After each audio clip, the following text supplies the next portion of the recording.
November 2029-এর এক মধ্যরাতে ভারতের রিসার্চ অ্যান্ড অ্যানালিসিস উইং অর্থাৎ রয়ের প্রধান সামন্ত গোয়েল একটি গোপন নথি হাতে নিয়ে দ্রুত গতিতে প্রধানমন্ত্রী নরেন্দ্র মোদীর বাসভবনে উপস্থিত হন। প্রায় 15 মিনিট অপেক্ষা করার পর তিনি প্রধানমন্ত্রী মোদীর সাথে দেখা করেন। সামন্ত গোয়েলকে দেখে প্রধানমন্ত্রী বলেন, গোয়েল সাহেব, এত রাতে আপনার আসার কারণ কি? সামন্ত গোয়েল বলেন, স্যার, আমরা হাফিজ সঈদকে খুঁজে পেয়েছি। বন্ধুরা, হাফিজ সঈদ হচ্ছে সেই ব্যক্তি যিনি 26/11 মুম্বাই হামলার পরিকল্পনা করেছিলেন, যে হামলাতে 160 জন নিরীহ নিরপরাধ ভারতীয় প্রাণ হারিয়েছিল। এছাড়া হাফিজ সঈদ লস্করে তাইয়াব্বা সংগঠনের প্রতিষ্ঠাতা, যা ভারত বিরোধী কার্যকলাপে লিপ্ত। এবার এই সংবাদ শোনার পর প্রধানমন্ত্রী মোদী বিষয়টিকে অত্যন্ত গুরুত্ব সহকারে নেন এবং রাতারাতি ক্যাবিনেট কমিটি সিকিউরিটির বৈঠকের আহ্বান করেন। মিটিং শুরু হতেই সামন্ত গোয়েল হাফিজ সঈদের ছবি এবং কণ্ঠের নমুনা সবার সামনে উপস্থাপন করেন এবং ব্যাখ্যা করতে থাকেন যে এখন আর সময় নেই জাতিসংঘের কাছে আবেদন করার বা আমেরিকার মাধ্যমে পাকিস্তানের উপরে চাপ প্রয়োগ করার। আমাদের এখন একটি অপারেশন করতে হবে। অপারেশন শব্দটি শুনেই প্রধানমন্ত্রী জিজ্ঞাসা করেন, গোয়েল সাহেব, অপারেশন বলতে আপনি কি বোঝাতে চাইছেন? সামন্ত গোয়েল জবাব দেন, আমরা হাফিজ সঈদকে পাকিস্তানের ISI প্রধানের সামনেই হত্যা করব। এই কথা শুনে মিটিংয়ে উপস্থিত অজিত ডোভাল কিছুক্ষণ চিন্তা করে বলেন, আমার মনে হয় সঈদকে মারার এর চেয়ে ভালো সুযোগ আর হতে পারে না। এই কথা বলার পর তিনি প্রধানমন্ত্রী মোদীর দিকে তাকিয়ে সম্মতির সংকেত দেন। আর বন্ধুরা, বিশ্ব রাজনীতি মঞ্চে স্পাই মাস্টার নামে পরিচিত অজিত ডোভালের এই আত্মবিশ্বাস দেখে প্রধানমন্ত্রী মোদীও এই অপারেশনের জন্য সম্মতি প্রদান করেন এবং মিটিং শেষ হওয়ার সঙ্গে সঙ্গেই নিরীহ ভারতীয়দের প্রাণ কেড়ে নেওয়া সন্ত্রাসী হাফিজ সঈদকে তার কুকর্মের সাজা দেওয়ার জন্য অপারেশন আল বিদা নামক একটি অভিযান শুরু করার প্রস্তুতি নেওয়া হয়। তবে তখনও পর্যন্ত রয়ের কাছে কেবল হাফিজ সঈদের অবস্থান সম্পর্কে নিশ্চিত তথ্য রয়েছে, যা হাতির লেজ ধরার মতো কঠিন কাজ। কারণ অবস্থান জানা গেলেও সঈদকে হত্যা করা একেবারেই নরকের মধ্যে প্রবেশ করে শয়তানকে হত্যা করার মতোই কঠিন। কারণ সঈদ লাহোরের সবচেয়ে বিলাসবহুল জহর টাউনে নিজস্ব রাজত্বে বাস করে। সঈদের এলাকায় প্রবেশ করার মাত্র একটি পথ রয়েছে এবং সেখানে পাকিস্তান পুলিশ দিনরাত পাহারা দেয়। তাই সঈদের বাড়ির কাছাকাছি যাওয়া একেবারে অসম্ভব। এমনকি সঈদ যখন বাড়ি থেকে বের হয় তখন মন্ত্রীর মতো পুরো কনভয়ের সঙ্গে বের হয়। আর ISI সংগঠনের সবচেয়ে গুরুত্বপূর্ণ ব্যক্তি হওয়ার কারণে এমন প্রোটেকশন পাওয়া খুবই স্বাভাবিক। তাই এই পরিস্থিতি বিবেচনা করে রয়ের প্রয়োজন সঈদের বাড়ির কাছে একটি বেস, এবং এই অনুসন্ধান রকে শেষমেশ দুবাইয়ে নিয়ে যায়। December 2029, Dubai. নাভেদ নামের এক পাকিস্তানি ব্যক্তি গত 6 মাস ধরে দুবাইয়ের জেলে একটি ছোট চুরির অপরাধে বন্দী ছিল। মুক্তির আশা প্রায় ছেড়ে দেওয়া নাভেদের জীবনে হঠাৎ এক অদ্ভুত পরিবর্তন আসে। একদিন হঠাৎ করে ওয়াসে নামের একজন ব্যক্তি নাভেদের জামিন করিয়ে দেয়। জেল থেকে বেরিয়ে নাভেদ ওয়াসের সঙ্গে দেখা করে এবং সে প্রথমেই জানতে চায় যে আপনি আমাকে কেন সাহায্য করলেন। ওয়াসে উত্তর দেয় যে আমি কোনো সাহায্য করিনি, আমি তোমাকে মুক্ত করেছি যাতে তুমি আমার একটি কাজে সাহায্য করতে পারো। পাকিস্তান এবং দুবাইতে আমার অনেক বড় বড় ব্যবসা রয়েছে, কিন্তু তা একা সামলাতে আমার খুব সমস্যা হচ্ছে। তাই আমার একজন বিশ্বস্ত পার্টনার প্রয়োজন। আর ওদিকে দুবাইতে তেমন উন্নতি না করতে পারা নাভেদের জন্য এটি একটি আকর্ষণীয় প্রস্তাব হয়ে ওঠে। বিশেষ করে পাকিস্তানে তার পরিবারের সাথে থেকে অর্থ উপার্জনের সুযোগ। তাই এই প্রস্তাব নাভেদকে গভীরভাবে ভাবিয়ে তোলে। নাভেদের মনে অবশ্যই অসংখ্য প্রশ্ন উকি দিলেও সেগুলো সব চেপে রেখে সে উঠে দাঁড়ায় আর তার নূতন বন্ধু ওয়াসে ভাইয়ের সঙ্গে হাত মেলায়। কয়েক মাস পর ওয়াসে ভাইয়ের দেওয়া পুরো 50 লক্ষ পাকিস্তানি রুপি নিয়ে নাভেদ পাকিস্তানে ফিরে আসে। পাকিস্তানে পৌঁছানোর 1 সপ্তাহ পরে ওয়াসে নাভেদকে ফোন করে বলে, নাভেদ ভাইজান, আশা করি সব ঠিকঠাক আছে। এখানে ব্যবসা খুবই মন্দা চলছে, তাই আপনি একটা কাজ করুন, সেন্ট্রাল লাহোরে একটি ভালো বাড়ি ভাড়া নিন এবং কাজ শুরু করুন। কিছুদিন খোঁজাখুঁজির পর নভেদ লাহোরের জাহর টাউনে হাউস নাম্বার 120 ভাড়া নেয় এবং এই বাড়িটি ভাড়া নেওয়ার সাথে সাথে র এবং হাফিজ সঈদের মধ্যে দূরত্ব মাত্র 100 কদমে নেমে আসে। আসলে ওয়াসে আর কেউ নন, তিনি রয়ের একজন আন্ডার কভার এজেন্ট ছিলেন এবং হাফিজ সঈদকে হত্যার জন্য রয়ের যে বেশ প্রয়োজন ছিল তা এখন নভেদের ভাড়া নেওয়া এই বাড়ির রূপে পাওয়া গিয়েছে। এখন ওয়াসের ব্যবসা দেখাশোনার অজুহাতে রয়ের এজেন্টরা নিয়মিত নভেদের বাড়িতে আসা যাওয়া শুরু করে দেয়। নভেদ যে ওয়াসের সাহায্যে জেল থেকে বেরিয়ে এখন একটি সচ্ছল জীবনযাপন করছে, তার বাড়িতে আসা এই অতিথিদের নিয়ে তার কোনো আপত্তি ছিল না, কারণ তারা ওয়াসের কর্মচারী হিসেবেই ওখানে থাকছিল। আর এভাবে প্রায় 6 মাসের মধ্যেই রয়ের এজেন্টরা সৈয়দের প্রতিটি ছোটোখাটো তথ্য সংগ্রহ করতে সক্ষম হয়ে যায়। তারা জেনে নেয় সঈদের বাড়িতে দুধ কে নিয়ে আসে, লাইট খারাপ হয়ে গেলে কে মেরামত করতে আসে, সংবাদপত্র কে দেয়। এক কথায় সঈদের পুরো জীবনই তাদের নোটবুকে বন্দী হয়ে গিয়েছিল। আর এই সমস্ত তথ্য দিল্লিতে রয়ের সদর দপ্তরে পৌঁছে যায় এবং ভারতের সবচেয়ে বড় শত্রু এইসব গোপন তথ্য দেখে সামন্ত গোয়েল আর আনন্দ চেপে রাখতে পারে না, কারণ র এখন সৈয়দকে হত্যা করার খুব কাছাকাছি পৌঁছে গিয়েছে। কিন্তু এরই মধ্যে রয়ের নজরের সামনে এমন কিছু ঘটতে থাকে যা তারা লক্ষ্য করতে পারেনি এবং এই ঘটনাটি কিভাবে পুরো অপারেশনের জন্য গলার কাঁটা হয়ে দাঁড়াবে তা র কখনো কল্পনাও করতে পারেনি। নভেদ প্রতি সপ্তাহে একবার করে তার পরিবারের সাথে দেখা করতে যায় এবং এটা তেমন কোনো বড় ব্যাপার নয় বলে রয়ের এজেন্টরাও এই ছোট্ট বিষয়টিকে উপেক্ষা করে যায়। আর ওদিকে সব নজরদারি শেষ হয়েছে, তাই এখন অ্যাকশন নেওয়ার সময়।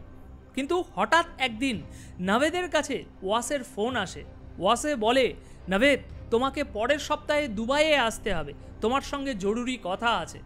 1 সপ্তাহ পর নভেদ এবং ওয়াসে দুবাইয়ের একটি রেস্টুরেন্টে মিলিত হয়।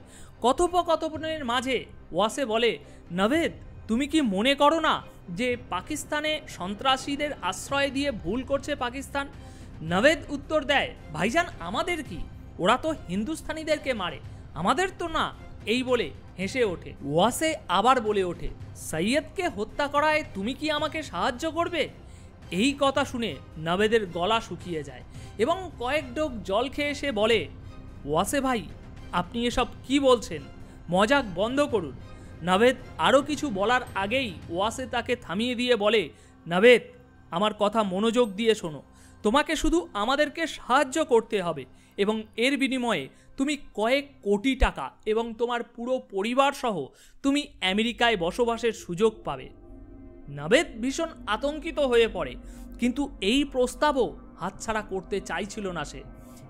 এই সব ভেবে অনেকক্ষণ চিন্তা করার পর ওয়াসের উপকার এবং এই ডিলের আর্থিক সুবিধার দিকে তাকিয়ে নভেদ শেষমেশ রাজি হয়ে যায় এই প্রস্তাবে। এবার নভেদের এই সম্মতির সঙ্গে সঙ্গে রয়ের এখন সৈয়দকে হত্যার জন্য আর মাত্র 1 ধাপ দূরে রয়েছে। পরের দিন নভেদ পাকিস্তানে পৌঁছানোর আগেই তার ব্যাংক অ্যাকাউন্টে পুরো 15 কোটি টাকা ট্রান্সফার করা হয়। আর এখন সময় ছিল অপারেশন আল বিদার চূড়ান্ত পর্যায়ের। 26/11 মাস্টার মাইন্ড হাফিজ সঈদকে নরকে পাঠানোর জন্য রয়ের সদর দপ্তরে একটি দীর্ঘ মিটিং অনুষ্ঠিত হয়, যেখানে প্রায় প্রতিটি সিনিয়র অফিসার তাদের মতামত প্রদান করেন। প্রায় 6 ঘন্টা ধরে প্রতিটি মতামত বিশ্লেষণের পর র নির্ধারণ করে যে সৈয়দকে একটি কার বোমার মাধ্যমে হত্যা করা হবে। যথারীতি প্ল্যান মতো পাকিস্তানে নভেদের বাড়িতে থাকা রয়ের এজেন্টরা একটি কালো রঙের গাড়ি কেনে এবং নভেদকে কিছু না জানিয়ে সৈয়দের বাড়ির কিছুটা দূরে নির্মাণ কাজ চলছে এরকম একটি বিল্ডিংয়ে 300 কেজি RDX সহ পার্ক করে রাখে গাড়িটি সেখানে। আর এখন রয়ের প্রয়োজন ছিল এমন একজন ব্যক্তি যে কিছু টাকার বিনিময়ে নিজের জীবন বিপন্ন করে সৈয়দের বাড়িতে গিয়ে গাড়িটা ধাক্কা মারবে। আর এরকম আত্মঘাতী একজন বোমারু খুঁজতে রয়ের বেশি কষ্ট হয়নি, খুব সহজেই এমন একজনকে তারা পেয়ে যায়। আর রয়ের এজেন্টরা সেই আত্মঘাতী বোমারুকে নিয়ে এসে পাকিস্তানে নাভেদের বাড়িতে রেখে দেয়। তাই এখন নাভেদের বাড়িতে 3 জন নয় 4 জন অতিথি অবস্থান করছে। নাভেদ, যার মুখ টাকা দিয়ে বন্ধ করা হয়েছে, তাই সে কোনো প্রশ্ন করতে সাহস পায় না। অপারেশন তখন পূর্ণ গতিতে চলছে, কিন্তু প্রকৃতি যেন তা সহ্য করতে পারল না। হঠাৎ এমন কিছু ঘটে যায় যার ফলে রয়ের অপারেশন প্রায় ব্যর্থ হতে বসে এবং সমস্ত এজেন্টদের জীবন ঝুঁকির মুখে পড়ে। 13ই মে 2021 ওয়াসে তার পরিবার সহ নয়াদিল্লিতে ঈদ উদযাপন করতে আসে, আর ওদিকে তার অপারেশন একেবারে শেষ পর্যায়ে পৌঁছে যায়। তাই ওয়াসে তার পরের দিনই দুবাইয়ে ফিরে যাওয়ার প্রস্তুতি নেয়, কিন্তু হঠাৎ ওয়াসে মাথা ঘুরে পড়ে যায়। তড়িঘড়ি করে তাকে হাসপাতালে নিয়ে যাওয়া হয় এবং সেখানে গিয়ে জানা যায় যে সে এই দিন না, আরও কয়েকদিন আগে থেকে জ্বরে ভুগছে। তাই আরও কিছু পরীক্ষা নিরীক্ষার পর ডাক্তাররা জানান সে আসলে করোনায় আক্রান্ত। বন্ধুরা, দেশের এই বীর সন্তান সে নিজের জ্বরকে সাধারণ ভেবে উপেক্ষা করে দিয়েছিল, যদিও সেটা করোনা ছিল। আর টানা প্রায় 2 দিন আইসিইউতে থাকার পর রয়ের এই সাহসী এজেন্ট চিরতরে পৃথিবী থেকে বিদায় নেয়। আর এই খবর শোনার পর রয়ের সদর দপ্তরে যেন ভূমিকম্প নেমে আসে। একদিকে রয়ের এত বড় দক্ষ একজন অফিসারকে হারানোর শোক, অন্যদিকে তখন পাকিস্তানে এমন কিছু ঘটে যা পুরো অপারেশনকে প্রশ্নবিদ্ধ করে তোলে। নাভেদ, যে প্রতি সপ্তাহে একবার করে তার পরিবারের সাথে দেখা করতে যেত, সেই মতো আজও সে লাহোর থেকে রওনা দেয় পরিবারের সাথে দেখা করতে, কিন্তু তার গাড়ি তার পরিবারের বাড়ির বদলে একটি উচ্চপদস্থ আইএসআই কর্মকর্তার বাড়িতে গিয়ে থামে। আসলে বন্ধুরা, নাভেদ কখনোই সত্যিকারের সৎ ছিল না। সে শুরু থেকেই ওয়াসের উপরে সন্দেহ করত এবং তার সন্দেহ সেদিন নিশ্চিত হয় যখন ওয়াসে তার হাফিজ সঈদকে হত্যা করার পরিকল্পনা বলে। সেদিনই নাভেদ ঠিক করে নেয় যে টাকা তো ঠিকই নেব, উপরন্ত সব কিছুই আইএসআইকে জানিয়ে দেব, যাতে সে পাকিস্তান আইএসআই এর সুরক্ষায় থাকতে পারে পাকিস্তানের মধ্যে। আর এদিকে দীর্ঘদিন ধরে ওয়াসের কোনো ফোন না পেয়ে নাভেদ এটাকেই সবচেয়ে ভালো সুযোগ মনে করে আর আইএসআই এর কাছে গিয়ে সব কিছু ফাঁস করে দেয়। এবার এই খবর জানার পর আইএসআই তাদের পুরো দলবল নিয়ে নাভেদের বাড়ি হানা দেয়। তাদের আশা ছিল যে নাভেদের বাড়িতে থাকা রয়ের এজেন্টদেরকে হাতে নাতে তারা ধরে ফেলবে, কিন্তু রও তো এই খেলায় পুরনো খেলোয়াড়। তাই রয়ের এজেন্টরা নাভেদের কয়েকদিন ধরে বাড়ি না আসার বিষয়টি আঁচ করতে পেরে আইএসআই আসার আগেই সেই আফগান ছেলেটিকে নিয়ে সবাই পালিয়ে যায়। তবে আইএসআইকে ফাঁকি দিলেও প্রশ্ন থেকে যায় যে অপারেশন চালিয়ে যাওয়া উচিত হবে কিনা, কারণ আইএসআই ইতিমধ্যেই হাফিজ সঈদকে রয়ের পরিকল্পনার সব কথা জানিয়ে দিয়েছে এবং তার বাড়ির সুরক্ষাও দ্বিগুণ বাড়িয়ে দেওয়া হয়েছে। যেখানে আগে শুধুমাত্র সৈয়দের মূল গেটে পুলিশ পাহারা থাকতো, আর এখন তার বাড়ি থেকে 10 মিটার দূরত্বে একটি ব্যারিকেড বসানো হয়েছে। তাই অপারেশন আলবিদা প্রায় ব্যর্থ হওয়ার পথে। তখন সামন্ত গোয়েল আবার প্রধানমন্ত্রীর সঙ্গে দেখা করতে আসেন এবং জানান কিভাবে অপারেশন তার শেষ পর্যায়ে এসে একটি অপ্রত্যাশিত মোড় নিয়েছে। কিছুক্ষণ চিন্তা করার পর প্রধানমন্ত্রী বলেন, গোয়েল সাহেব, আপনি এই পর্যন্ত পৌঁছানোর জন্য অনেক পরিশ্রম করেছেন এবং আমি নিজেও চাই না যে হাফিজ সঈদ ভারতবাসীকে এত কষ্ট দেওয়ার পরেও সে নিজে শান্তিতে ঘুমাতে পারে। আপনি যে করেই হোক অপারেশনটি সম্পূর্ণ করুন। প্রধানমন্ত্রীর এই দৃঢ় সিদ্ধান্ত দেখে সামন্ত গোয়েলের মধ্যে এক নূতন উদ্দীপনা জাগে এবং তিনি সিদ্ধান্ত নেন যে যে করেই হোক আক্রমণ চালানো হবে। ওদিকে পাকিস্তানের সেই গাড়িটি আজও সেই বিল্ডিংয়ে দাঁড়িয়ে আছে, কারণ ওয়াসে নাভেদকে কখনোই বলেনি যে কিভাবে সঈদকে মারা হবে। এরপর জুন 2021 লাহোর সকাল 11টা রয়ের এজেন্টদের সাহায্যে সেই আফগান যুবককে আইএসআইয়ের নজর এড়িয়ে সেই নির্মাণাধীন ভবনে নিয়ে যাওয়া হয় যেখানে বোমা ভর্তি গাড়িটি দাঁড়িয়ে আছে। যুবককে আবার পুরো পরিকল্পনা সংক্ষেপে জানানো হয়। কিছুক্ষণ পর 300 কেজিতে ভরা আরডিএক্স ভর্তি কালো রঙের গাড়িটি 70 কিলোমিটার প্রতি ঘন্টা বেগে জহর টাউনের রাস্তায় দৌড়াতে শুরু করে। প্রায় 500 মিটার চলার পর গাড়ির সামনে তার লক্ষ্য স্পষ্ট হয়ে ওঠে, যা আর কিছুই নয়, ভারতের অসংখ্য নিরপরাধ মানুষের প্রাণ কেড়ে নেওয়া হাফিজ সঈদের বাড়িতে গিয়ে ধাক্কা মারা। সঈদের বাড়ির আগে চেকপোস্টে দাঁড়ানো পুলিশ কর্মকর্তারা দ্রুত গতিতে আসা গাড়িটিকে দেখে থামার ইশারা করে, কিন্তু তাদের কিছু বোঝার আগেই গাড়িটি ব্যারিকেডে গিয়ে ধাক্কা মারে এবং একটি প্রচণ্ড বিস্ফোরণ ঘটে, যা সৈয়দের বাড়ির প্রবেশদ্বার ধ্বংস করে দেয়। ভারতের নিরীহ মানুষদের প্রাণ কেড়ে নেওয়া এই সন্ত্রাসীর বাড়িতে আজ যখন বিস্ফোরণ ঘটে, তখন তার আত্মা কেঁপে ওঠে। জিহাদের নামে মানুষের প্রাণ কেড়ে নেওয়া হাফিজ সঈদ এক পলকের মধ্যে একটি ইঁদুরের মতো সোফার নিচে গুটিসুটি মেরে লুকিয়ে পড়ে। বন্ধুরা, যদিও সেদিন সঈদ প্রাণে বেঁচে যায় এবং অপারেশন আলবিদা সফল হয় না, তবুও সঈদ বুঝতে পেরে যায় যে রয়ের হাত থেকে সে আর রেহাই পাবে না এবং তার নরকে যাওয়ার দিন আর বেশি দূরে নয়। তাই এই আক্রমণের পর থেকে আজ পর্যন্ত সঈদ আর কখনো কোনো সময়ের জন্য তার বাড়ি থেকে বের হওয়ার সাহস করেনি।